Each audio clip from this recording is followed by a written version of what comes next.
Okay, so I'm recording it. Okay, so Andre, because it's just you, and because you, like I said, you told me just then, you've been getting some neck pain through here. We're going to work on.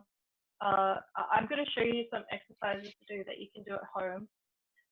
So the first thing, whenever you want to start doing any sort of exercises, of course, is warm up. But the neck is like a really delicate thing. You don't want to really push it during a warm up. If you push it too far, you can really hurt it. Okay, which is some of the reasons why people come in and see me. They've done like a warm up, and then they've hurt it, and the next day it's really sore, so they end up seeing me. So one of the easiest warm-ups to do is just moving it side to side, but really gently. You don't want to actually stretch it.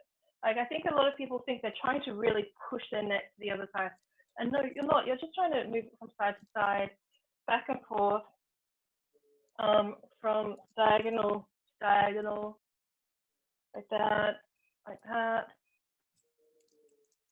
I mean, a warm-up is basically doing the movements that you're wanting, or using the muscles that you want to move, but just in a much more gentle way.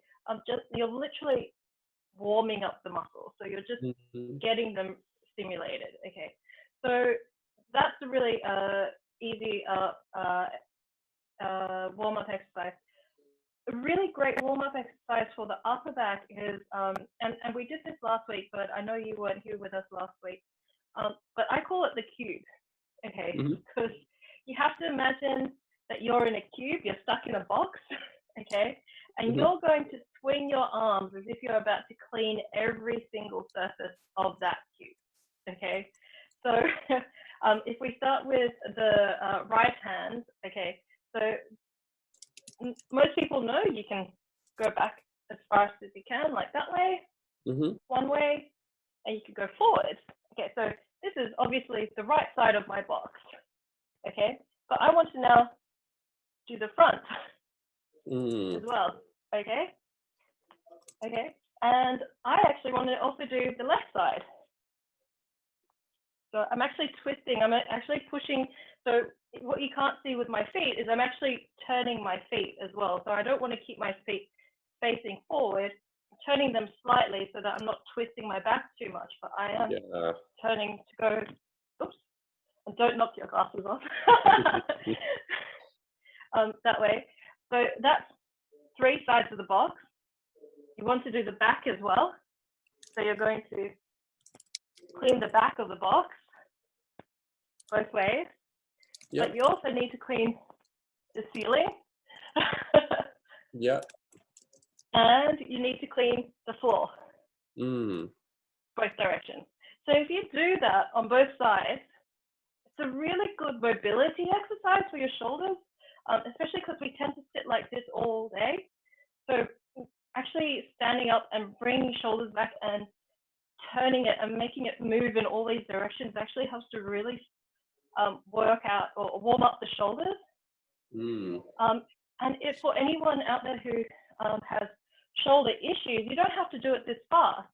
You can just do it as slowly as this. Like I used to have shoulder issues. I used to be a competitive swimmer, so doing butterfly. So I had real shoulder problems. And I used to just do these like this, like this fast. But it's about getting, like practicing and getting it faster and faster in as many directions as you can. And by doing that, I'm just skipping all of them here, but by doing that, you're really going to warm up your upper back and shoulders. So the next exercise I want to show you, some people like it as a warm-up. I like it as a warm-up or as an exercise. You can do it as either. It depends on how fast or slow you do it. And it's called threading the needle. Okay, so to do this, I'm actually going to bring my phone down so you can see me. And I'm actually going to bring this down, turn this, so you can see, hopefully from 2 different angles. Okay, so with this one, what you're doing is you're going to be on all 4s. I don't know if you can see me. I'm going to come back down this way. Okay, that's probably better. Okay, Yeah. so you're going to be on all fours like this. And what you're going to do is you're going to take your right hand and you're going to thread it between your left hand and your leg. So you're going to thread it through like that until it gets straight, okay? And you'll feel a little bit of a stretch in your upper back, and then you're going to lift up to the ceiling. And if you do that quite fast, like about that speed, it's a really good warm-up. If you want to do it as an exercise, you can do it a bit slower. So you can really go there and really hold it, push it forward, and then hold it, like really hold it, and actually keep trying to push through just that extra bit, and that actually just works it a little bit more. And you do both sides, obviously. Yeah. So I'll do it on the other side just so you can see it from the different angle, but you can see I'm really going until like my back won't go any further, and then coming as far up as I can. Now you'll get to a point where you get to here and it's like, oh, I can't go any further. Just push it a little extra bit, and what that does is it really helps to mobilize your upper back. What most people don't realize is our upper back should be almost as mobile as our lower back, but because we sit all day, it's not. It tends to be really, really quite tight. So that's a really good way to really stretch out those muscles in through here. Okay. So I really, really like that one for that.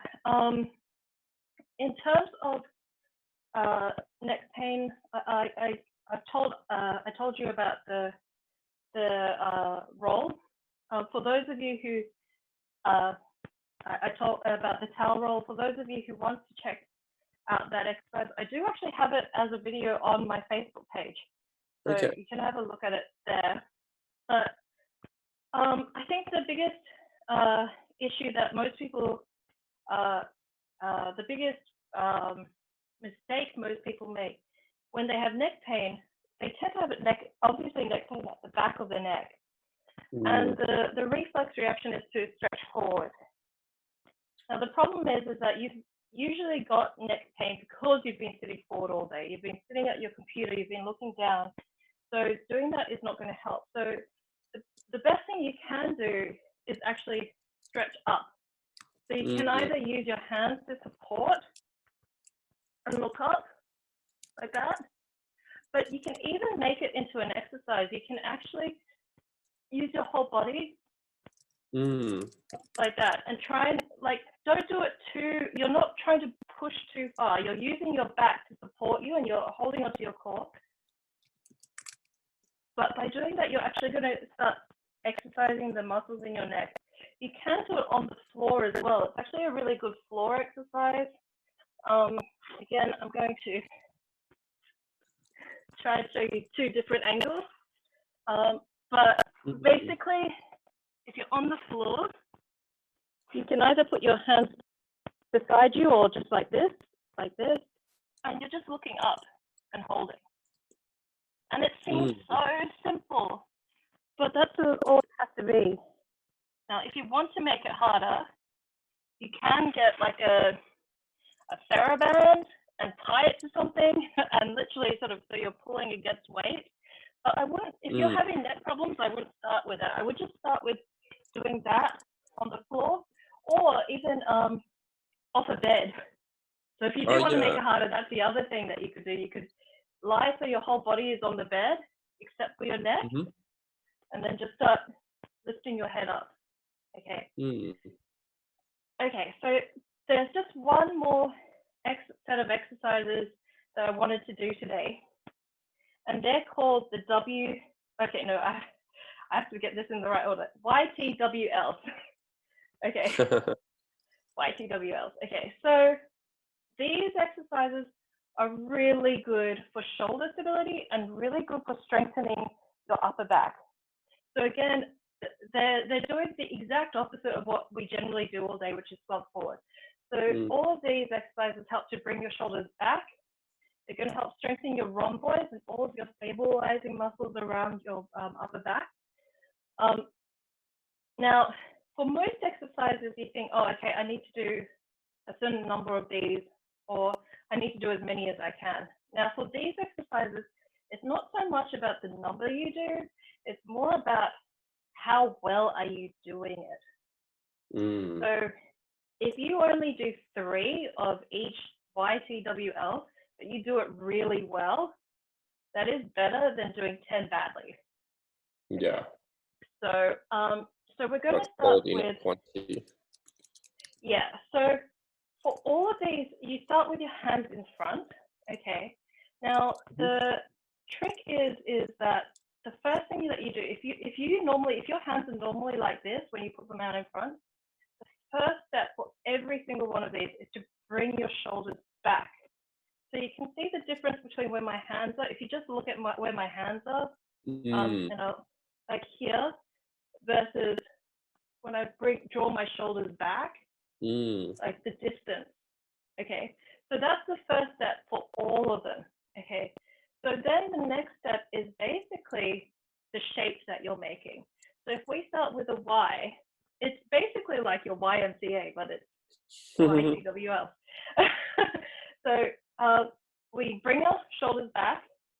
We bring our thumbs out to 45 degrees because that's the direction we want to go in. I always use the thumbs as sort of your direction. It's sort of like they're showing you what direction you're going to go in. So bringing your shoulders back, thumbs in 45 degrees, and slowly keeping your shoulder blades, keeping your shoulder blades down, going up into Y, and coming back, and then forward again. So each movement should start with this back movement and should end with a forward movement. Okay. If you're doing it properly. If you let it go at some point in the Y, you'll end up like this, and there won't be anywhere to go forward. Okay? Yeah. So you want to keep your shoulders locked through the top of your back. Yeah. So you want to really keep your shoulders nice and back. So so I'm going to do it this way, just so you can see. I don't know if you can see what my shoulders are doing. I hope you can. Yeah, I can see. But basically, so it's not bringing your shoulders up like that as well. So you don't want to bring your shoulders up. It's back and down. So your it's like you're trying to touch your shoulder blades together. And then up, hold, down, and then forward. Okay, so that's the Y movement. Okay, so the T movement is pretty much the same, but you're just bringing your arms in a different direction. So bringing it back, turning all the way out so that your thumbs are facing out, and then making a T with your body and your arms, basically, like a capital T. Okay, and see, I mean, already I'm feeling that there. I've only done 2 of the Ys and 1 of the T's, and I'm already feeling it. Okay, so nice and slow. T, like that. So then the W's are like this. So again, we're bringing it back. We're actually bending our arms. And then bring it up like that, so that you look like a W. Yeah. Like okay. And then, okay. And then last but not least is your L's, which is actually sort of the first, actually I should have said L's first maybe, but L's are pretty much just as far like straight back like that. And then, okay. So YTWLs. So like I said, I mean, when I first started doing these, I was only doing like 2 of each, and my back was sore. I am now up to like 10 of each. So, but that's through, I think I've been doing these for about 4 or 5 months. So you really, really want to work on the quality of the movement, not the quantity. And actually, the slower that you go, the more benefit you're going to get out of it. Okay. Yeah. Okay. So that's actually about time. I'm not doing it as so long because we're not. It's more just a demonstration today rather than an actual class. Yeah. But if you have any questions, remember you can call me or at the clinic or on my mobile. I think I've given quite a few people my mobile. If you haven't got my mobile, email the clinic at goldenspinespiro.com.au, and we can I can give you a call, and so that you have my phone number. Awesome. Also, yeah. So for you can look out for my Facebook Live pages, and also on YouTube. On my YouTube channel, I'll be putting up all these recordings of the classes as well. Okay. Cool. Thank you so much. No, thank you, Andre. And I'll see you next time. Hopefully, we'll get a few more people next week. Yeah, sounds good. Thanks Okay. again. Take care. You too. Bye. Bye.